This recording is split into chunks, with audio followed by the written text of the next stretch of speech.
What's up, YouTube? Working on the TPI intake again. Just doing a quick vid here. I went ahead and sanded and polished. Well, I didn't polish, sanded and brushed the top of the plenum itself. I didn't do the sides because there's going to be a throttle bracket there, and you're just not going to see a lot of that. So, I mean, it doesn't look too bad. If GM was doing it, that's all they'd have done anyways. I've got to get new runners so I can polish them up or brush them up so they look good like this. There's a little bit of pitting and stuff you can still kind of see, but overall it looks pretty good. It looks about as much as GM would have done stock, so yeah. But right now I'm mocking up my distributor setup. I've got the Vortec distributor in. Got the wires just sitting here on the bench right now. But this is about how it's going to work. I think I'm going to build me a bracket to mount my coil. Probably come off the fuel rail down there. There's a couple bolts on the back there. Build me a little C bracket. Hold it something like that. That'll keep it out of the way, kind of hidden.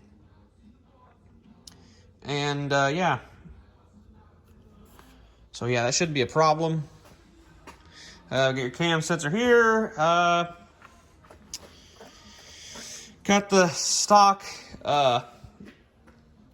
injectors in there because right now I'm gonna start building my harness for my just a mock-up of the harness.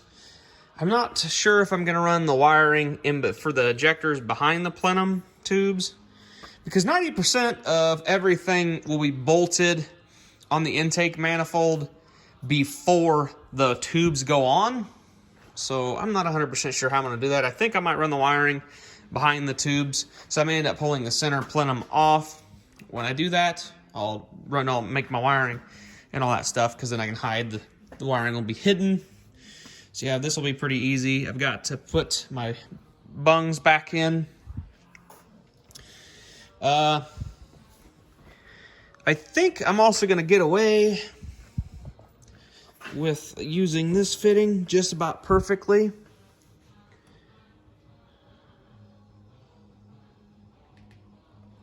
Just about perfectly to use for the brake booster, because that's where it comes off of. So it'll come out at an angle, and I think I should be able to make that work. If not, I can get a 45 and kind of angle it up and bring it over to the booster. But yeah. Pretty simple. The temp sensor is up here. So, which my wiring for an LT1 goes up here, and it comes down the passenger side anyways. So all I have to do is shorten that up a smidge. I'm going to bring the crank sensor and knock sensor come down this way. I'm going to change that up. I'm going to bring the cam and knock sensor down this way. I'll bring it down kind of. I'll probably use the LT1 actually as a reference, because the injectors aren't about the same location. Obviously for the map sensor, I'm going to end up using probably one of these ports. Or there's actually a port up underneath. I might get an adapter and then hook that up. I might take a peek. Where is my map sensor anyways? Because the wiring for the map is on the passenger side up front. So if I put it here, something out like here. Could I one? Oh, great. Well, that's going to be fun to get to, boys. Hello, it's down there. But anyways, I can develop something to put it right in here or something. That won't be a big deal.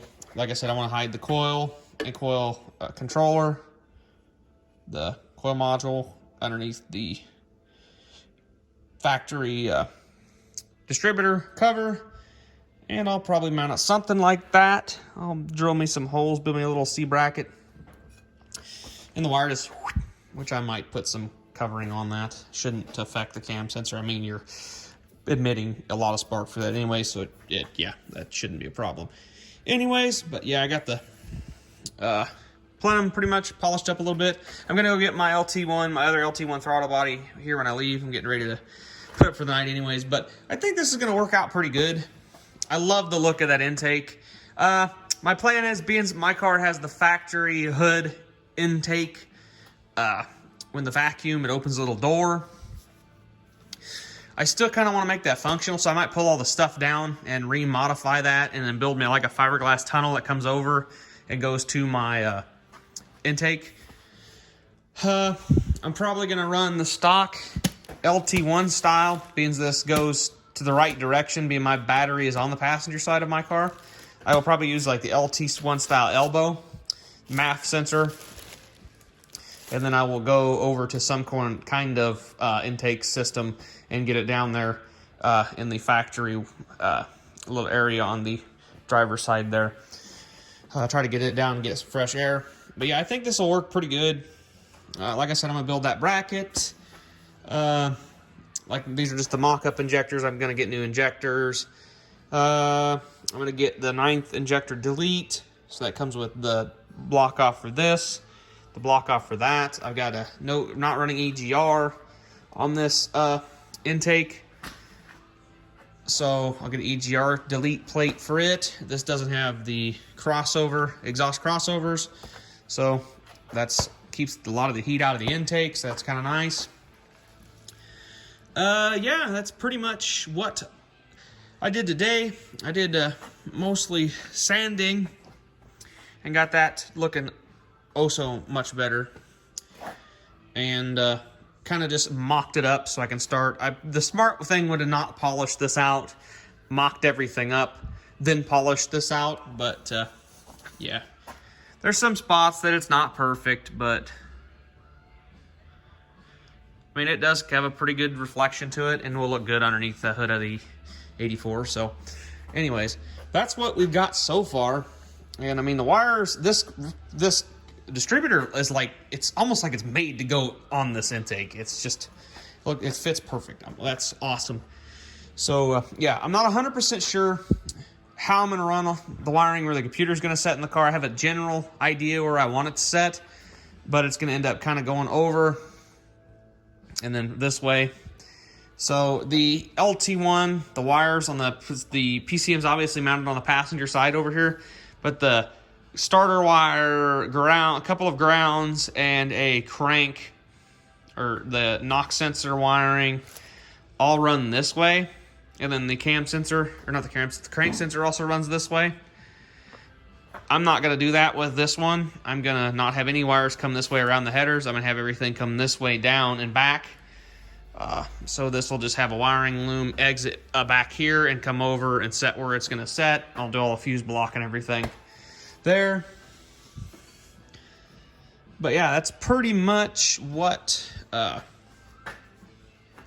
did today. So just kind of mocking it up. I'm going to throw a piece of plastic over this.